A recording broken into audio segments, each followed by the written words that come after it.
এখানে শাকিল করে উনি তো হাওয়া, ওনার ফুল ফ্যামিলি হাওয়া, কেউ ওনাকে খুঁজে পাইতেছে না। মা, কে কি রে মা, কি হয়েছে তোর? হ্যাঁ মা, আমি তোমাদের কাউকে না জানিয়ে শাকিলকে বিয়ে করে ফেলছি। কি না, আমি প্রেগনেন্ট।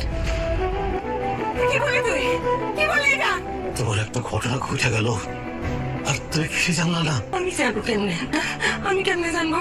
আমি কি সারাক্ষণ ওর সঙ্গে সঙ্গে ঘুরি নাকি? হ্যাঁ আচ্ছা শোনো না, তুমি তো একটা জামাইরে ঘর জামাই বানাই রাখছো, আরেকটা জামাই নাহলে ঘর জামাই হলো কি সমস্যা? ছেলেটা শিক্ষিত, বংশ ভালো, কোনো দিক দিয়ে এত সমস্যা নাই। তোমার মেয়েও পছন্দ করে, সেও তোমার মেয়ের পছন্দ করে। তুমি এতটা পোক হইলে কেমনে? কি এর বংশ ভালো? ওর বাপ সারাদিন মদ খায়, ওর আরেকটা আকিম্মা, আর এই পোলা তো কি করে কি করবো কে জানে। আচ্ছা ধরো বলে ঘর জমে রাখলাম, আর ওর বাপ, ওর মা, ওর ভাই প্রত্যেকে তো